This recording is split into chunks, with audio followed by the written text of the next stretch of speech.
Hello, wonderful cook. We're back with the cook along series with me, and we're doing the simple banana cake. Oops, I've forgotten. It's page 120 from the cookbook. Have you got the cookbook yet? There's a link below to buy the cookbook, and we're making the simple banana cake, like I said. And I had these very overripe bananas, and I needed 6 of them. I've already mashed them. You can, if you've got children, get your children to help mash them. They could even use their hands if they're clean. So I've just got one more. So this is great for using overripe bananas or bananas that are in the freezer. So I'll just give that a good mash. And then there's a slight variation to what's in the cookbook. I'll put the recipe as below. I'm using dates instead of sultanas. So if you don't like sultanas, you can add dates, and it just makes it wonderful. Now I'm cutting them because also, even though they're pitted dates, they're the dried dates. Don't use medjool dates. This cake is a nice, cheap, sugar-free cake. It just has the fruit sugar in it. And so don't use the medjool dates, that'll make the cake too expensive.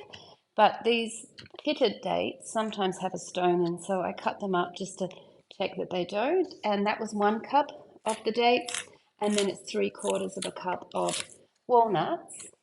Now, I've got my special board here today, which I don't chop onion and garlic on because we don't want the cake tasting like onion and garlic.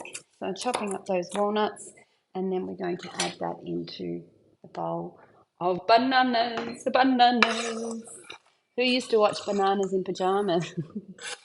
Okay, this is a wonderful cake.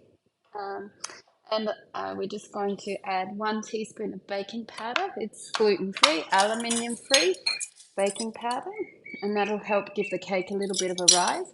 But once in one of the foundation courses, I think it was the last one, we forgot the baking powder, and it was still beautiful. This cake is, it was developed by me, and very simple and very effective. And then we've got 1 3/4 of a cup of almond meal, and then we're going to have 1/4 cup of gluten-free flour mix. In the foundation course, we make our own flour mixes, and this one is called Flour Mix 1 for anyone who's watching who's done the foundation course. If you haven't done the foundation course, what are you waiting for? All dates are up. I'll put the link to them. All dates are up for next year. Now, we don't want to mix it too much because with a gluten-free cake, it goes harder and harder the more you mix it. So the recipe says to put up to 1 cup of oil. It depends on how soft your bananas are. So I'm just going to start with 1/4 cup and see how that goes. And I can already tell it just needs another 1/4 cup, and that'll be it. And you'll just tell by how moist it is. And the more you make this cake, which you'll want to make it often, because it's a great cake to slice up and put in the freezer. Okay, so we're going to mix this around, and that'll be nice and moist. And then we're actually going to put some decoration on the top.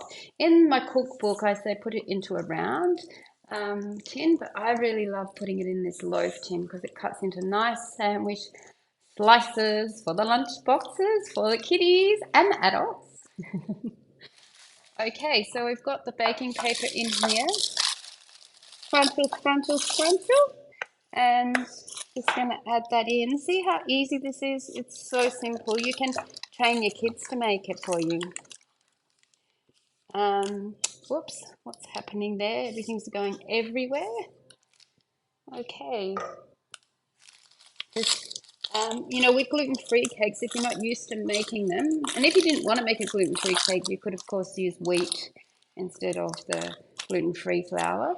But if you're not used to making them, you can't just pile them in and expect them to form into a shape. They don't. They just stay how they're in the tin. So that's why I needed to flatten that out. And then I'm just going to do the decoration for the top. So I used all the walnuts. Oh, hopefully I've got some more over on the shelf. So I'm just going to cut the banana. You can do it however you want, but I'm just cutting it into nice lengths.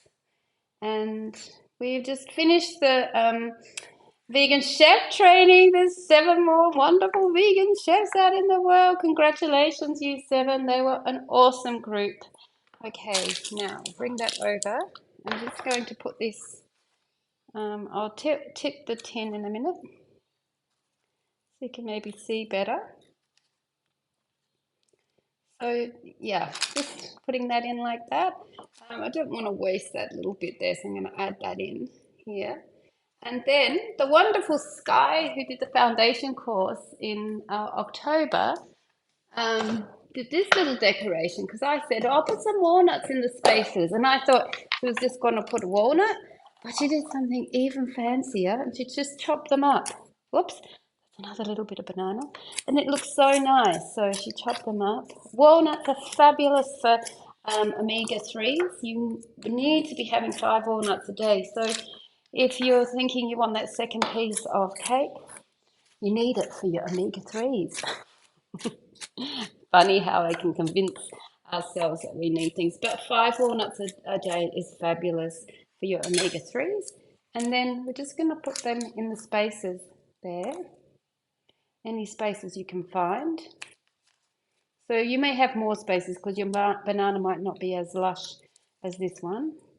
And then this is going to bake in the oven for 50 minutes, but I check it after 30 minutes because I just don't, I'm a control freak and I just don't trust that it's not going to burn even in my new oven. So yes, you're going to see the finished product soon, but hopefully you're baking along with me.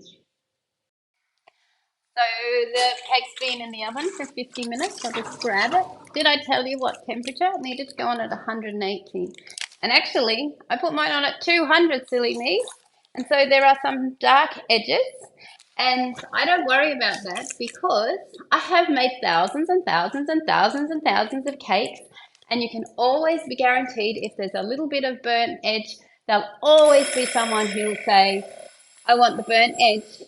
I want the burnt edge, please. So it doesn't matter. It doesn't have to be perfect. I used a skewer and I went in to see that it came out clean, and it did. I went in on the angle as well because sometimes it's not clean in other places, and it totally came out clean. Now with gluten-free cakes, they need to be let rest before you can cut them. Most cakes that as well. Oh, there's a fly. So I'm going to let it rest, and it'll be even better if I put it in the fridge once it's cooled down, and then I can slice it nicely and freeze it. And so bon appetit. Buy the cookbook so you can cook along with me, and I'll see you later.